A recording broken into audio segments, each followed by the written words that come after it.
सभी विद्यार्थियों का हमारे चैनल में स्वागत है। एनसीईआरटी जीव विज्ञान कक्षा 12 इस विषय में हम लोग इसमें अध्ययन करेंगे। तो आइए शुरुआत करते हैं सबसे पहले सिलेबस के बारे में। कक्षा 12 में कुल 16 चैप्टर इकाई 6 से इकाई 10 के अंतर्गत दिए गए हैं।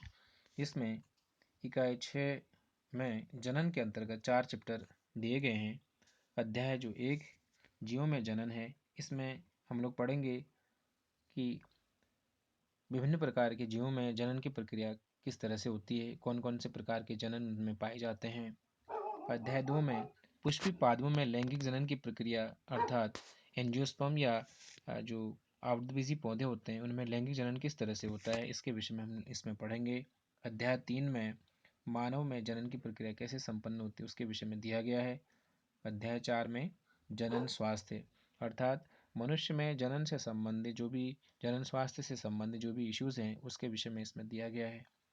इकाई 7 के अंतर्गत आनुवंशिकी तथा विकास, इसमें अध्याय 5 में वंशागति तथा विविधता के सिद्धांत के अंतर्गत हम लोग पढ़ेंगे कि किस तरह से माता पिता के आनुवंशिक लक्षण उनकी संतान में पहुंचते हैं।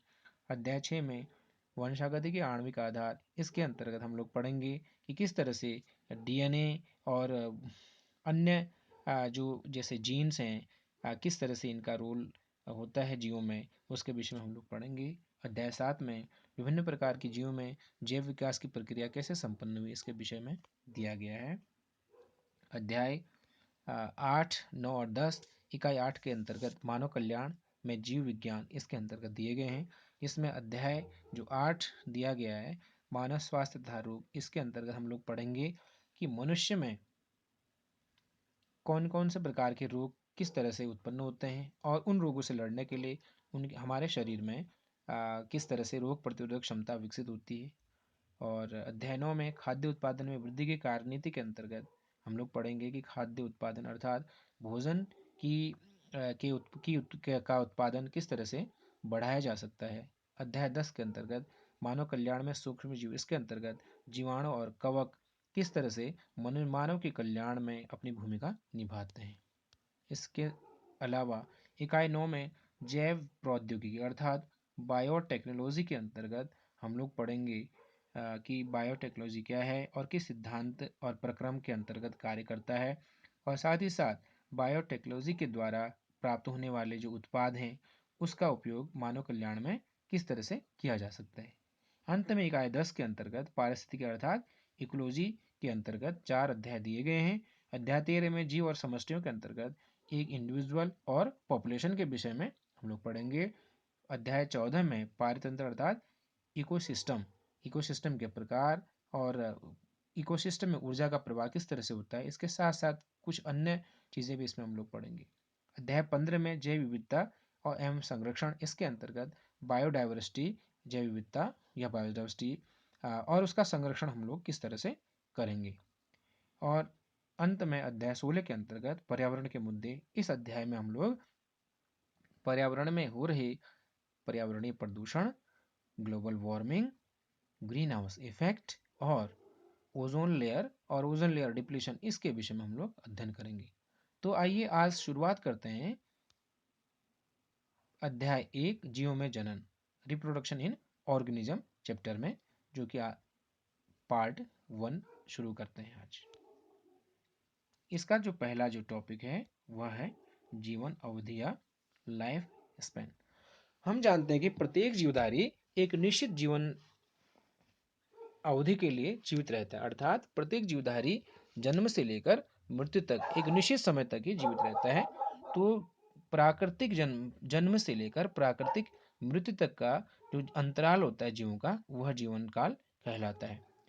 तो प्रत्येक जो जीव होता है, चाहे वह छोटा है या बड़ा है, प्रत्येक जीव का जो जीवन काल होता है या जो जीवन अवधि होती है वह एक दूसरे से भिन्न होती है। उदाहरण के लिए कछुआ 100 से 150 वर्ष जीवित रह सकता है, कुत्ता 20 से 30 वर्ष, तोता 140 वर्ष और हाथी 65 से 90 वर्ष, ये इनकी जीवन अवधि है। एनसीईआरटी में भी विभिन्न प्रकार के एनिमल्स के बारे में और प्लांट्स के बारे में दिया है, उनकी जीवन अवधि इसमें दी गई है, आप इसको एक बार देख सकते हैं। जैसे तितली 1 से 2 हफ्ता, कौवा 15 वर्ष और तोता 140 वर्ष और आदि। आगे इसकी जो बात जो टॉपिक है वह है जनन या रिप्रोडक्शन। जनन या रिप्रोडक्शन, री मतलब होता है पुनः और प्रोडक्शन का मतलब होता है उत्पन्न होना या पैदा करना।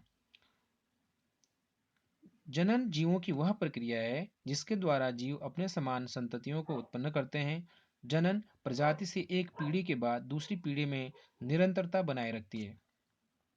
जो जनन होता है किसी भी जीवधारी के द्वारा अपने संतान उत्पन्न करने की जो क्षमता होती है, जो प्रक्रिया होती है, उसे जनन कहते हैं। जनन किसी भी जीवधारी के द्वारा अपनी पीढ़ी को बनाए रखने के लिए किया जाता है। अर्थात क्योंकि हमें मालूम है कि जो जीवन अवधि या जो लाइफ स्पेन होता है वह किसी भी जीवधारी का उसकी जन्म से लेकर प्राकृतिक मृत्यु तक का समय होता है। उसके पश्चात पश्चात प्रत्येक जीवधारी की मृत्यु निश्चित होती है। इसीलिए प्रत्येक जीवधारी यह चाहता है कि उसकी मृत्यु होने से पहले पहले उसकी पीढ़ी को आगे बढ़ाने के लिए उसकी संतान पैदा हो। इसीलिए प्रत्येक जीव जनन की प्रक्रिया को अपनाता है। जनन के प्रकार, सामान्य रूप से जो जनन है, जनन दो प्रकार का होता है, अलैंगिक जनन या एसेक्सुअल रिप्रोडक्शन, दूसरा लैंगिक जनन या सेक्सुअल रिप्रोडक्शन। आइए हम लोग पहला टॉपिक पढ़ते हैं, अलैंगिक जनन या एसेक्सुअल रिप्रोडक्शन। अलैंगिक जनन वह विधि है जिसमें एक अकेला जीव संतति उत्पन्न करने की क्षमता रखता है। एक जीव, जैसे ए एक जीव है, ए के द्वारा एक जीव बनता है बी, अर्थात केवल एक जीव अगर अपनी संतान को उत्पन्न करता है तो यह प्रक्रिया अलैंगिक जनन कहलाएगी। इसमें दो अलग अलग लिंगों की आवश्यकता बिल्कुल नहीं होती है। इस प्रकार के जनन से उत्पन्न हुई संतति बाह्य रूप, आकार, प्रकार व आनुवंशिक रूप से अपने जनक के समान होती है। जैसे ए से बी की उत्पत्ति हुई है तो बी मूल रूप से आकार, प्रकार या आकारिकी रूप से या आनुवंशिक रूप से पूर्णतया ए के समान दिखाई देगा। इसीलिए बी को ए का क्लोन कहा जाएगा। बहुत महत्वपूर्ण प्रश्न है। प्रश्न यह पूछा जाता है कि अलैंगिक जनन के द्वारा उत्पन्न हुई संतति को क्लोन क्यों कहा जाता है? इसलिए कहा जाता है क्योंकि वह आकार, प्रकार, बाह्य रूप और आनुवंशिक रूप से अपने जो जनक जो जीव होता है उसके समान दिखाई देता है। इसीलिए उस संतति को उस जनक का क्लोन कहा जाता है। आइए आगे हम लोग पढ़ते हैं। इस जनक इस जनन में युग्मक नहीं बनते। युग्मक का मतलब होता है जब कोई नर या मादा उनमें अर्धसूत्री विभाजन होता है तो उनके द्वारा जो नर कोशिकाएं या मादा कोशिकाएं बनती हैं उन्हें हम युग्मक कहते हैं। युग्मक के मिलने से जायगोट बनता है। ये तो ये प्रक्रियाएं लैंगिक जनन में होती हैं। क्योंकि इसमें दो अलग अलग जीवों की आवश्यकता नहीं होती है इसीलिए यहाँ पर युग्मक का निर्माण नहीं होता है। यह जनन केवल समसूत्री विभाजन द्वारा होता है। तो समसूत्री विभाजन किसे कहते हैं? समसूत्री विभाजन का मतलब हुआ कि एक कोशिका, अगर सपोज ये है, एक कोशिका से दो कोशिकाओं का निर्माण होता है।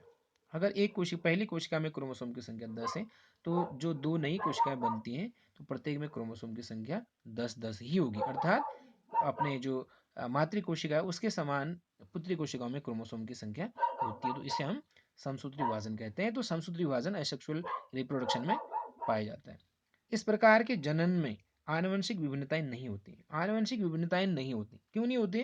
क्योंकि केवल एक कोशिका से ही नई कोशिकाएं बनती हैं। केवल एक जनक से ही उसकी संतति बनती है, दो जनकों से नहीं बनती। इसीलिए आनुवंशिक विभिन्नताएं होने का सवाल ही पैदा नहीं होता है। अतः यह जैव विकास में सहायक नहीं होता है। जैव विकास अर्थात अगर किसी जीव में धीरे धीरे कुछ विभिन्नताएं जाती हैं तो उसमें जैव विकास होने की संभावना होती है, जो कि लैंगिक जनन में होता है। लेकिन यहाँ पर केवल एक जनक से ही गुण उसकी आनुवंशिक जो गुण है अगली जनरेशन में जा रहा है। तो यहाँ पर कोई विभिन्नताएं नहीं जा रही, इसीलिए यह जैव विकास में सहायक नहीं होता है। ये बहुत बड़ी एक कमी है अलैंगिक जनन की। उदाहरण के लिए amoeba, paramecium, Euglena, yeast, Chlamydomonas, hydra आदि। आगे देखते हैं अलैंगिक जनन के प्रकार। जो अलैंगिक जनन होता है, अलैंगिक जनन मुख्य रूप से 6 प्रकार के होते हैं। नंबर पहला विखंडन या फिजन, दूसरा मुकुलन या बडिंग, तीसरा बीजाणु निर्माण या स्पोर फॉर्मेशन, चौथा पुनर्जनन, पुनरुद्भवन या रिजनरेशन, पांचवा खंडन और छठा कायिक जनन, कायिक प्रवर्धन या इसको वेजिटेटिव प्रोपेगेशन भी कहते हैं, जो कि प्लांट्स में पाया जाता है। तो आइए पहला अलैंगिक जनन का प्रकार विखंडन या फिजन के बारे में हम लोग पढ़ते हैं। तो पहला जो प्रकार है विखंडन या फिजन। विखंडन या फिजन होता क्या है? इस प्रकार के अलैंगिक जनन में जनक कोशिका दो या अधिक कोशिकाओं में विभक्त हो जाती है। विखंडन दो प्रकार का होता है। जैसे कोई भी एक कोशिका है, एक कोशिका से या तो क्या बनेंगी, दो कोशिकाएं बनेंगी, ठीक है, ये भी हो सकता है विखंडन में। या एक कोशिका से बहुत सारी कोशिकाएं बन जाएंगी। जैसे दो कोशिकाएं बन गई, अब पहले वाले से फिर दो बन गए, इस वाले से फिर और दो बन गई। इस तरह से प्रत्येक कोशिका से दो, मतलब लगातार विभाजन होकर कई कोशिकाएं बनेंगी। तो इस प्रकार क्या हो सकता है कि विखंडन दो तरीके से हो सकता है। विखंडन दो प्रकार से हो सकता है। नंबर पहला द्विखंडन, दूसरा बहुखंडन। नंबर पहला द्विखंडन, बाइनरी फिजन। इसमें क्या होता है, इसमें जनक कोशिका दो समान संतति कोशिकाओं में विभक्त हो जाती है। एक जनक कोशिका है, एक जनक कोशिका है, दो समान संतति कोशिकाओं में विभक्त हो जाती है। प्रत्येक संतति कोशिका आकार में वृद्धि कर वयस्क कोशिका का निर्माण करती है। तो ये भी धीरे धीरे आकार में, प्रत्येक कोशिका आकार में वृद्धि करेगी, ये भी वृद्धि करेगा, ये दूसरी भी वृद्धि करेगी। तो धीरे धीरे वृद्धि करके अपने जो पैतृक जो कोशिका थी उसके समान आकार में ये बनने लगता है। उदाहरण के लिए अमीबा और पैरामीशियम। तो उदाहरण हम लोग द्विखंडन का देखते हैं। अमीबा में द्विखंडन किस तरह से संपन्न होता है। अमीबा में द्विखंडन, अमीबा में द्विखंडन। अमीबा, ये एक अमीबा की कोशिका दी गई है। अमीबा में मध्य में एक केंद्रक है और उसके चारों तरफ एक कोशिका द्रव्य है। और अमीबा का जब विभाजन होता है तो सबसे पहले क्या होता है कि इसका जो केंद्रक होता है लंबाई में विभाजित होता है, लंबाई में बढ़ने लगता है। उसके बाद ये केंद्रक का अंदर ही अंदर ये विभाजन होकर एक केंद्रक से दो केंद्रक यहाँ पर बन जाते हैं। उसके बाद एक अमीबा की कोशिका से दो कोशिकाएं बन गई। क्यों? क्योंकि पहले केंद्रक का विभाजन हो गया, अर्थात केंद्र का विभाजन कैरियोकाइनेसिस कहलाता है। उसके पश्चात यहाँ पर साइटोप्लाज्म का विभाजन हो गया, अर्थात कोशिका द्रव्य का विभाजन हो जाता है, जो कि साइटोकाइनेसिस कहलाता है। इस तरह से शुरुआत में जब एक अमीबा था और अंत में कितने अमीबा प्राप्त हो गए, दो अमीबा। इस तरह से अमीबा में द्विखंडन या बाइनरी फिजन के द्वारा विभाजन की प्रक्रिया होती है या जनन की प्रक्रिया होती है। इसको एक बार पढ़ते हैं। अमीबा कोशिका जब परिपक्व अवस्था में होता है तब अमीबा का केंद्रक लंबा होता है और दो भागों में विभाजित होता है। उसके बाद अमीबा का कोशिका द्रव्य दो भागों में प्रत्येक केंद्र के चारों ओर विभाजित होता है। इस प्रकार एक जनक अमीबा विभाजित होकर दो नई संतति उत्पन्न करता है। तो इस तरह से हमने देखा अमीबा में द्विखंडन के द्वारा नई अमीबा का निर्माण होता है। द्विखंडन के बाद आगे पढ़ते हैं। विखंडन का अगला जो प्रकार है बहुविखंडन या मल्टीपल फिजन। इसमें क्या होता है, इसको एक बार पढ़ लेते हैं। बहुविखंडन में जनक जीव विखंडित होकर एक ही समय पर कई नए जीवों को उत्पन्न करता है, जैसे प्लाज्मोडियम। प्लाज्मोडियम में क्या होता है, देखिए इसमें होता है ऐसा है, इस प्रकार के विभाजन में एक कोशिका विभाजित होकर एक ही समय में बहुत सारी नई नई कोशिकाओं का निर्माण कर लेती है। इसमें प्लाज्मोडियम में क्या होता है, देखिए प्लाज्मोडियम में ये कोशिका है, उसके अंदर एक केंद्रक है और अंदर ही अंदर उसके बाद ये साइटोप्लाज्म है। तो होता क्या है कि विपरीत परिस्थितियों में इसकी कोशिका के बाहर एक आउटर मोस्ट एक बहुत मोटी एक लेयर बन जाती है, जिसको हम सिस्ट कहते हैं। और अंदर ही अंदर ये केंद्रक विभाजित होता है, बहुत बार विभाजित हो जाएगा। और केंद्रक की विभाजन के साथ साथ इसमें कोशिका द्रव्य का या साइटोप्लाज्म का विभाजन हो जाएगा। तो बहुत सारी अंदर ही अंदर कोशिकाएं बनने लगेंगी, अंदर ही अंदर बहुत सारी कोशिकाएं बनने लगेंगी। और ये इस केंद्र कोशिका के बाहर एक मजबूत आवरण होता है, जिसको हम सिस्ट कहते हैं। ये सिस्ट के कारण ये जो कोशिकाएं बनी, बहुत सारी कोशिकाएं बनी है प्लाज्मोडियम की, यह बाहर नहीं जा पाती क्योंकि विपरीत परिस्थितियां होती। लेकिन जब सही परिस्थितियां आती, जब फेवरेबल कंडीशंस आती हैं, तो क्या होता है, जैसे जब फेवरेबल कंडीशंस आएंगी तो इसमें जो सिस्ट होगा, जो बाहरी जो आवरण सिस्ट होगा, सिस्ट फट जाएगा और बहुत सारे ये प्लाज्मोडियम की कोशिकाएं या प्लाज्मोडियम की जो सेल्स होते हैं बाहर चली जाती हैं। तो आइए इसको एक बार पढ़ लेते हैं। प्लाज्मोडियम में बहुविखंडन, इसमें एक कोशिक जीव की कोशिका के चारों ओर सिस्ट बन जाती है। जैसे यहाँ पर आप देखेंगे, ये एक सिस्ट है, सिस्ट बन जाती है। सिस्ट के भीतर कोशिका का केंद्रक बार बार विभाजित होता है। अब देखिए इसमें सिस्ट के अंदर कोशिका के केंद्रक का बार बार विभाजन हो रहा है। प्रत्येक संतति केंद्रक के चारों ओर कोशिका द्रव्य भी एकत्रित हो जाता है तथा उनके चारों ओर पतली झिल्लियां बन जाती हैं। उनके चारों ओर पतली झिल्लियां बन जाती हैं, अर्थात केंद्रक का पहले विभाजन होगा और साथ ही साथ साइटोप्लाज्म का विभाजन होने के बाद उनके बाहर एक कोशिका की एक झिल्ली बन जाएगी, प्लाज्मा झिल्ली बन जाएगी। इस तरह शिष्ट के भीतर बनी संतति कोशिकाएं अनुकूल परिस्थितियों में सिस्ट के फटकर खुलने से मुक्त हो जाते हैं तथा नए जीव में परिवर्तित हो जाते हैं। तो तीसरे में दिया गया है कि सिस्ट जब उपयुक्त परिस्थितियां आती हैं, जब फेवरेबल कंडीशंस आती हैं, जब अनुकूल परिस्थितियां आती हैं, तो सिस्ट टूट जाता है और प्लाज्मोडियम की जो कोशिकाएं बनी हुई हैं वो स्वतंत्र रूप से इससे बाहर चली जाती हैं। आइए आगे बढ़ते हैं। तो जो अलैंगिक जनन का दूसरा प्रकार है मुकुलन है। मुकुलन में क्या होता है? मुकुलन का मतलब मुकुलन एक प्रक्रिया का नाम है और वो जो किससे बनता है? मुकुल शब्द से मिलकर बना है। मुकुल शब्द से ये बनता है। मुकुल का मतलब होता है शरीर के बाहर कोई एक एक्सटर्नल, जैसे ये एक सेल है, इसके बाहर एक एक्सटर्नल ऐसे ग्रोथ। तो मुकुलन का मतलब क्या हुआ कि मुकुलन में जनक जीव के शरीर का छोटा सा भाग मुकुल के रूप में उभरता है। मतलब कोई एक ऐसा जीव है, कोई कोई जीव है, जैसे ये यहाँ पर हाइड्रा का एग्जाम्पल है। हाइड्रा में क्या होता है कि जो एक कोशिका है, जैसे ये हाइड्रा की कोशिका है, हाइड्रा है, ठीक है, उसके बाहर एक एक्सटर्नल आउटग्रोथ अर्थात शरीर के बाहर एक उभार की यही संरचना अगर बनेगी किसी कोशिका के भी बाहर, तो उसको हम क्या कहेंगे? मुकुल या बड कहेंगे। ठीक है। हाइड्रा में मुकुलन, तो मुकुलन किस तरह से होता है? मुकुलन हाइड्रा में ऐसे होता है कि ये जो हाइड्रा है, हाइड्रा में हाइड्रा की एक कोशिका है हाइड्रा में, ठीक है, हाइड्रा हाइड्रा एक जीव है। हाइड्रा में क्या होगा कि सूत्री विभाजन के दौरान उसके शरीर के बाहर एक इस तरह से आउटग्रोथ बन जाएगी, अर्थात समसूत्री विभाजन के द्वारा शरीर में एक उभार जैसी संरचना पैदा हो जाती है। जैसे यहाँ पर आप देखेंगे कि हाइड्रा में यहाँ पर एक उभार जैसी संरचना पैदा होगी जिसको हम क्या कहते हैं? बड कहते हैं। और इस बड में धीरे धीरे जो हाइड्रा में ये टेंटिकल्स होते हैं, ये माउथ है होता है, उसी तरह की संरचना इस बड में भी पैदा होने लगती है। और लास्ट में ये संपूर्ण हाइड्रा की तरह ये बड पूरा दिखाई देगा और यहाँ से ये क्या हो जाएगा? अलग हो जाएगा। तो इस तरह से एक नया हाइड्रा यहाँ पर बन जाएगा। आइए एक बार देख लेते हैं। हाइड्रा में मुकुलन, हाइड्रा में कोशिकाओं के सूत्री विभाजन के दौरान उसके शरीर पर एक मुकुल नामक उभार बनता है। मुकुल का मतलब होता है बड। शरीर के बाहर इस तरह से एक संरचना बड के रूप में बनेगा, उसको हम क्या कहेंगे? मुकुल कहेंगे। बन जाता है। यह मुकुल धीरे धीरे बड़ी होकर मुख तथा स्पर्शकों का, स्पर्शक मतलब टेंटिकल्स का विकास कर लघु हाइड्रा बन जाता है। तो धीरे धीरे हम लोग देख रहे हैं यहाँ पर, ये यहाँ पर पूर्ण हाइड्रा बन चुका है और अंततः यह नया हाइड्रा जनक हाइड्रा से अलग होकर जीवन यापन करता है। इस तरह जनक हाइड्रा एक नए हाइड्रा को उत्पन्न करता है। तो इस तरह से ये जनक हाइड्रा क्या करेगा? एक नए हाइड्रा को उत्पन्न करेगा। तो मुकुलन के द्वारा जो अलैंगिक जनन का एक प्रकार है, विभाजन होता है हाइड्रा में। इसके साथ साथ मुकुलन के द्वारा एक और एग्जाम्पल हम लोग पढ़ेंगे यीस्ट में। तो यीस्ट में मुकुलन की प्रक्रिया कैसे होती है इसको एक बार हम लोग देख लेते हैं। यीस्ट मुकुलन द्वारा प्रजनन करता है। यीस्ट में पहले कोशिका भित्ति पर बाहर की ओर एक मुकुल उभरती है। अब होता क्या देखिए, यीस्ट में एक ये कोशिका है, ठीक है, एक ये कोशिका है। इस कोशिका के बाहर एक इस तरह से एक और संरचना यहाँ पर उत्पन्न होती है। इस संरचना को क्या कहते हैं? मुकुल कहते हैं। इसको एक बार देख लेते हैं।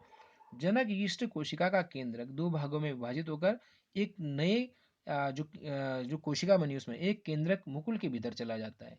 यह मुकुल जनक यीस्ट कोशिका से अलग हो जाती है और नई यीस्ट कोशिका बनती है। क्या बनाती है?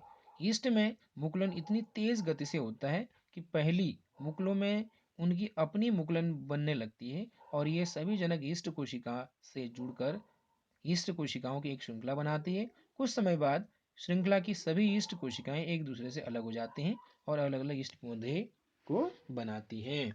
इसमें क्या होता है देखिए, एक यहाँ पर यीस्ट कोशिका दी गई है, उसके अंदर अंदर ये एक केंद्रक है और क्या होता है कि इस यीस्ट कोशिका के बाहर एक और छोटा सा उभार बनने लगता है। ये जो छोटा सा उभार बनने लगता है, ठीक है, इसको हम क्या कहते हैं? इसको मुकुल कहते हैं। ये छोटा सा जो उभार बना है ये मुकुल है। अब क्या होता है, इस दो तरीके से ये यीस्ट दो तरीके से विभाजित कर सकते हैं। नंबर पहला ये है एक जो एक विधि है। इस विधि में क्या होगा कि जो ये यीस्ट बना है, यीस्ट के बाहर एक छोटा सा एक कोशिका में उभार की जैसे संरचना बनी जिसको हम बड कह रहे हैं या मुकुल कहते हैं। इसमें यीस्ट का जो मुख्य केंद्रक होता है वो विभाजित करके इसमें केंद्रक चला जाएगा, एक केंद्रक इसमें भी चला जाएगा और केंद्रक के जाने के साथ साथ इसमें धीरे धीरे केंद्र का विभाजन तो हो ही गया, कैरियोकाइनेसिस होगी, उसके बाद इसमें साइटोकाइनेसिस हो जाएगी, अर्थात कोशिका द्रव्य का विभाजन हो जाएगा। इस तरह से एक यीस्ट कोशिका से यहाँ पर 2 यीस्ट के डॉटर सेल्स बन जाएंगे। या दूसरा तरीका क्या है, ये है दूसरा तरीका। एक जो यीस्ट कोशिका होती है उसमें एक मुकुल यहाँ पर है, ठीक है। एक जो यीस्ट कोशिका है, ये यीस्ट कोशिका है, उसमें एक मुकुल बना है। उसके बाद क्या होगा कि उस मुकुल के ऊपर ये एक और कोशिका यहाँ पर बन गई, उसके ऊपर एक और बन गई। तो इस तरह से 3 से लेकर 4 तक इसमें एक कोशिकाओं का एक समूह एक श्रृंखला के रूप में बन जाते हैं। और प्रत्येक में केंद्रक का विभाजन होकर केंद्रक भी चले जाएगा और साथ ही साथ कोशिका द्रव्य भी पहुंच जाएगा। और अंत में कोशिका द्रव्य का विभाजन होकर 3 से 4 कोशिकाएं तक बन जाते हैं। अर्थात एक यीस्ट कोशिका का विभाजन होकर 3 से 4 यीस्ट की नई डॉटर सेल्स का निर्माण होने लगता है। तो प्रत्येक एक नई यीस्ट की कोशिका या यीस्ट में बदल जाते हैं। तो इस तरह से यीस्ट में मुकुलन के द्वारा अलैंगिक जनन संपन्न होता है। अलैंगिक जनन का तीसरा प्रकार है बीजाणु निर्माण या स्पोर फॉर्मेशन। अब ये क्या चीज होता है, जिस तरह से हम लोग देखते हैं कि पौधे में जब फलों के अंदर बीज पूरे परिपक्व हो जाते हैं तो फल जैसे फटता है तो बीज बाहर निकलते हैं। इसी तरह से सेम टू सेम बीज जैसी संरचना है, उनको बीज तो नहीं कहते हैं लेकिन बीजाणु कहते हैं या स्पोर कहते हैं। कुछ कवकों में इस तरह की संरचना पाई जाती है, जैसे ये है संरचना, इस तरह की संरचना, ठीक है। कवक में जो ये संरचना होती है इसको क्या कहते हैं, इसको कहते हैं बीजाणुधानी या स्पोरेंजियम। इसको कहते हैं स्पोरेंजियम। ये पाया जाता है कुछ कवकों में, जैसे उदाहरण के राइजोपस में, जिसको ब्रेड फफूद भी कहते हैं। अर्थात रोटी, बरसात के दिनों में रोटी में लगने वाला फफूद, ब्रेड फफूद कहते हैं राइजोपस को। तो जो ये राइजोपस या जो कवक है उसमें स्पोरेंजियम के अंदर बहुत सारे ये स्पोर लगते हैं। विपरीत परिस्थितियों में जब सही परिस्थितियां आती हैं, जैसे कि अनुकूल परिस्थितियां, जैसे कि आर्द्र और गर्म जो परिस्थितियां होती हैं, आर्द्र और गर्म परिस्थितियां होती हैं, तो उसके दौरान ये फटकर बाहर स्पोर्स को छोड़ने लगता है। अर्थात स्पोर्स, इसमें जो बीजाणु होते हैं, बाहर वायु में चले जाते हैं। वायु और नमी के संपर्क में आने पर इनसे पुनः नए नए रैजोपस या नए नए ब्रेड फफूद का निर्माण हो जाता है, या नए नए पौधों का निर्माण हो जाता है, कवक पौधों का। तो इस तरह से इसे हम बीजाणु निर्माण के द्वारा नए पौधा उत्पन्न जो होता है उसे हम लोग कह सकते हैं कि अलैंगिक जनन के द्वारा नए पौधों का यहाँ पर निर्माण होता है। एक बार इसको देख लेते हैं। बीजाणु निर्माण। बीजाणु निर्माण में जनक पौधा बीजाणु नामक सैकड़ों सूक्ष्म प्रजनक इकाइयों को उत्पन्न करता है। जब पौधे का बीजाणु आवरण फटता है तो बीजाणु वायु में फैल जाते हैं।